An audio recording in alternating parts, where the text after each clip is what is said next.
आप सभी का वीडियो में स्वागत है। यह वीडियो बीकानेर दुर्ग के इतिहास के बारे में है। इस वीडियो को बिना स्किप किए शुरू से लास्ट तक जरूर देखना। अब हम शुरू करते हैं बिना किसी देरी के। बीकानेर का किला अधिक नवीन है तथा इसका निर्माण महाराजा राय सिंह ने किया और शहरपनाह के कोट दरवाजे से लगभग 300 गज की दूरी पर है।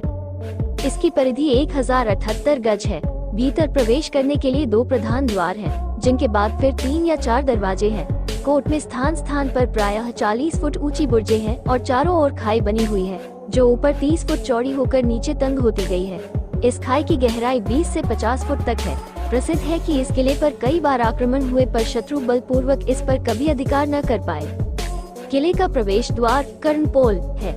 इसके आगे के दरवाजों में एक सूरज पोल है, जिसके दोनों पार्श्वों पर विशालकाय हाथी पर बैठी हुई 2 मूर्तियां हैं, जो प्रसिद्ध वीर जयमल मेड़तिया राठौर और पत्ता चूनरावत सीसोया की, जो चित्तौड़गढ़ में बादशाह अकबर के मुकाबले में वीरतापूर्वक लड़कर मारे गए थे, बतलाई जाती हैं। आगे बहुत बड़ा चौक है, जिसमें एक तरफ पंक्तिबद्ध मर्दाने और जनाने महल हैं। ये महल बड़े भव्य एवं सुंदर बने हुए हैं।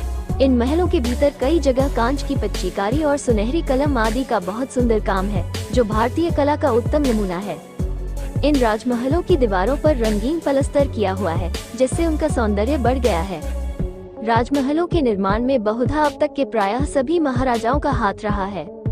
पहले के राजाओं के बनवाए हुए स्थानों में महाराजा राय सिंह का चौबा, महाराजा गज सिंह का फूल महल, चंद्र महल, गज मंदिर तथा कचहरी, महाराजा सूरत सिंह का अनुपम महल, महाराजा सरदार सिंह का बनवाया हुआ रत्न मंदिर और महाराजा डूंगर सिंह का छत्र महल, चीनी बुर्ज, गणपत निवास, लाल निवास, सरदार निवास, गंगा निवास, सोहन बुर्ज, सुनहरी बुर्ज तथा कोड़ी शक्त निवास है।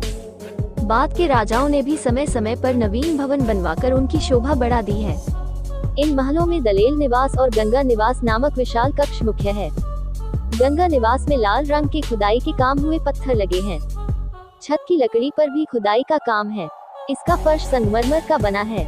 किले के भीतर फारसी, संस्कृत, प्राकृत और राजस्थानी भाषा की हस्तलिखित पुस्तकों का एक बड़ा पुस्तकालय है। इस पुस्तकालय में संस्कृत पुस्तकों का बड़ा भारी संग्रह है, जिनमें से कई तो ऐसी हैं जो अन्यत्र नहीं ही मिल सकती। मेवाड़ के महाराजा कुंभकर्ण के संगीत ग्रंथ का पूरा संग्रह भारतवर्ष के केवल इसी पुस्तकालय में है। किले के भीतर का शस्त्रागार भी देखने योग्य है। इसमें प्राचीन अस्त्र शस्त्रों का अच्छा संग्रह है। वहीं एक कमरे में कई पीतल की मूर्तियां रखी हुई हैं, जो 33 करोड़ देवता के नाम से पूजी जाती हैं। ये मूर्तियां महाराजा अनूप सिंह ने दक्षिण में रहते समय मुसलमानों के हाथ से बचाकर यहाँ पहुँचाई थी। किले के एक हिस्से में बीकानेर राज्य के उत्तरी भाग के रंग महल, बड़ोपल आदि गांवों से प्राप्त पकी हुई मिट्टी की बनी बहुत प्राचीन वस्तुओं का बड़ा संग्रह है, जिसका श्रेय डा 0 टोरी को है। इस सामग्री को 2 भागों में विभाजित किया जा सकता है: खुदाई के काम की ईंटें तथा पकी हुई मिट्टी के बने हुए स्तंभ आदि। पकी हुई मिट्टी की सादी और उभरी हुई मूर्तियां आदि। खुदाई के काम की ईंटों में हरजोरा अकैंथस की बहुत ही सुंदर पत्तियां बनी हैं। इसके अतिरिक्त उन पर मथुरा शैली और किसी पर गंधार शैली की छाप स्पष्ट प्रतीत होती है। इनमें से एक में बैठे हुए 2 बैलों की आकृतियां बनी हुई है। दूसरे में एक राक्षस का सिर हरजोरा की पत्तियों के मध्य बना हुआ है। इंडो-पैसिफोलिटन शैली के शिरस्तंभों में हाथी और गरुड़ तथा सिंह की सम्मिलित आकृतियां हैं। पकी हुई मिट्टी के सिरे बनावट से बहुत प्राचीन दिखते हैं।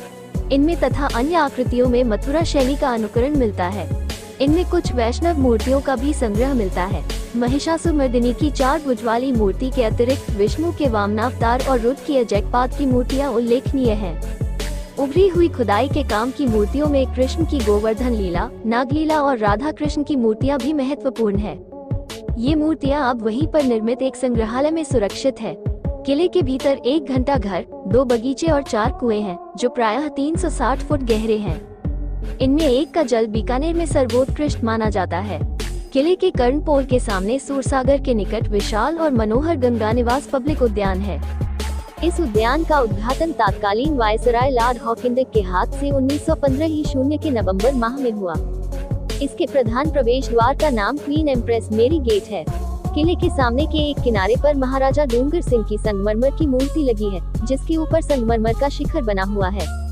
इसी उद्यान में एक तरफ एजटन टैंक बना है, जिसके निकट ही इस दौर के महाराजा साहब की अश्वारूढ़ कांसे की प्रतिमा भी लगी है।